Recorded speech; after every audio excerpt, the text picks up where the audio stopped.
उत्पन्नाचा दाखला आणि डोमिसाइल सर्टिफिकेटसाठी लांबच्या लांब रांगा लागल्या। त्यानंतर सरकारनं मोठा निर्णय घेतला। या दोन्ही दाखल्यांची अट सरकारने शिथिल केली।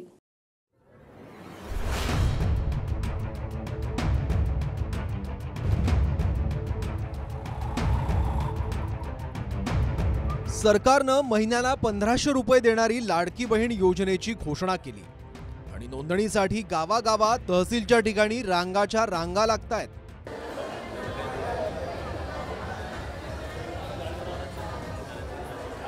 आता एवढी गर्दी उसळण्याचं कारण म्हणजे 15 जुलैपर्यंतची मुदत।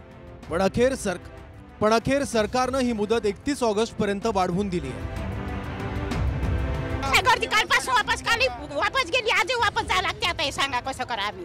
मजुऱ्या पडून राहिला, इकडे खायची सोय नाही, खायची सोय नाही, इकडे मजुऱ्या पडून राहिले। हे 2-2 दिवस काम नाही होऊ राहिले, हे आता आजही वापस जायला लागते। म्हणजे कधी काम होईल? मला मजुऱ्या पडून राहिल्या, खाव काय? आम्ही उपाशी राहा काय? हे काही ना काही सरकारनं दिवस जास्त घ्यायला पाहिजे, 1-1.5 महिना तर पाहिजे टाईम। अरे तिकडून बायकोच्या इकडून ते डोमिसाइल आणायला लागते, ते काही सोपं थोडी काम आहे दादा? एवढं सोपं काम आहे काय? बायको आमची अकोल्याची आहे, तिथून कसं काय आणणार आहे तुम्ही सांगा मला? विचार करायच्या गोष्टी आहे। 15 दिवसात काहीच नाही होत। दाखल्यालेच नाही तर बात नाही का तुम्ही? भेड किती आहे तर दाखल्यालेच तर राजो किती वेळ लागते? आमचं म्हणणं काय आलं की तिसं काय कागदाले आलं तर तुम्ही सांगू राहिले 15 दिवसात झालं पाहिजे। 15 दिवस होईना, 8-10 दिवस तर दाखलाच नाही भेटत। कोणता दाखला? कोणताही दाखला, फार्म, उत्पन्नाचा दाखला, अधिक कोणते काही दाखला असला। लाडकी बहीण योजनेसाठी महत्त्वाची कागदपत्र हवी, त्यातही सरकारनं बदल केला। डोमिसाइल सर्टिफिकेट ऐवजी 15 वर्ष जुनं रेशन कार्ड, मतदार ओळखपत्र, जन्माचा दाखला, शाळा सोडल्याचं प्रमाणपत्र देता येईल। 2.5 लाखांच्या उत्पन्नाच्या दाखल्याऐवजी आता पिवळे किंवा केशरी रेशन कार्ड धारकांना उत्पन्नाच्या दाखल्यातून सूट देण्यात आली आहे। आम्ही इथलाच आम्ही डोमिसाइलसाठी आलो। किती दिवस लागणार म्हणजे डोमिसाइल मिळायला? अजून सांगितलं नाही त्यांना। उत्पन्नात दाखला पाहिजे, रहिवासी दाखला पाहिजे, 8 रंगाचे डॉक्युमेंट सांगितले। आता किती दिवस लागन? काही आहे व्यवस्था पाण्यागिण्याची तर या ठिकाणी? काहीच नाही का? लहान लेकरं बसला, आम्ही नाश्त्यावर आलो, फक्त लहान लेकरं आहे सोबत। आता मी रहिवासी आणि उत्पन्नाचा दाखला काढायला आलेली आहे। सकाळी 8 वाजेपासून मी इथे आलेली आहे, अजून पण माझा नंबर आलेला नाहीये। अजून 1-1.5 तास तरी लागणार आहे। मुख्यमंत्री लाडकी बहीण योजनेसाठी लाभ घेण्यासाठी आली आहे, पण इथं खूप गर्दी आली आहे। तर सरकारने याचा योजनेचा कालावधी वाढवावा। 15 जुलैपर्यंत एवढं शक्यच नाही सगळ्यांच्या कागदपत्र। विधानसभेत पुन्हा विरोधी पक्षनेते वरट्टीवारांनी या योजनेवरून निशाणा साधला। मतांसाठी ही बनवाबनवीची योजना असून जाचक अटी लावल्याची टीका वरट्टीवारांनी केली आहे। त्यानंतर 5 एकर जमिनीची अट काढण्याची घोषणा शिंदेंनी केली आणि वयोमर्यादा 18 ते 60 ऐवजी 18 ते 65 पर्यंत वाढवण्यात आली आहे। माझी लाडकी बहीण आता किती यावर आता पाहिलंय ते 15 दिवसामध्ये महिलांच्या लाईन लागल्या आहेत। हे ज्या त्यामध्ये ज्या अटी घातल्या आहेत जाचक अटी, त्या अटी जर पहा GR मधल्या सरकारने पात्र ठरण्यासाठी ज्या अटी बघितल्या, ते लबाडाचं घरचं आवतं नाही खरं म्हणजे फार बनवाबनवी आहे।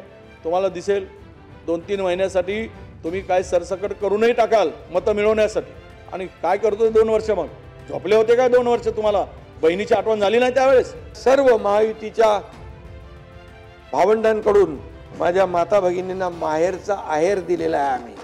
त्याच्यात आम्ही विजयराव एक आणखी दुरुस्ती केली, 60 ऐवजी आम्ही 65 केलं, 65 वर्ष।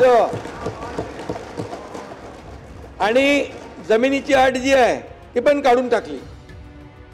लाडकी बहीण योजनेची नोंदणी मोफत करण्याची घोषणा सरकारनं केली आहे। तर काही ठिकाणी कागदपत्रांसाठी पैशांची लूट सुरू असल्याचं व्हिडिओ समोर आले आहेत। अमरावतीच्या वरुड तालुक्यातील सावंगी इथल्या तलाठीच्या कार्यालयातच महिलांकडून 50 रुपये कागदपत्रांसाठी घेत असल्याचं समोर आलं।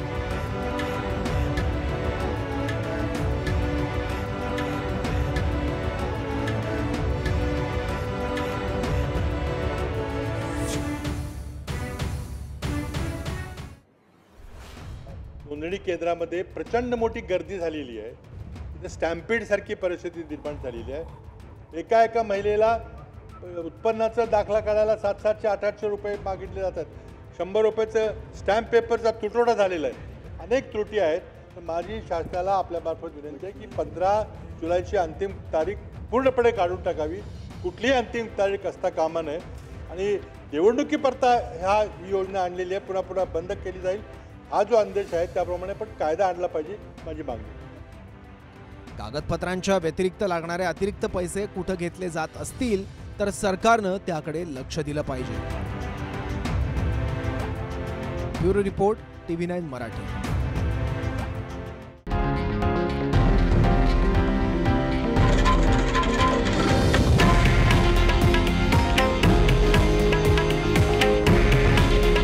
हे आहे देशातील नंबर 1 न्यूज नेटवर्क आणि आपण पाहत आहात TV9 मराठी. काळजी तुमची, हित महाराष्ट्राचं.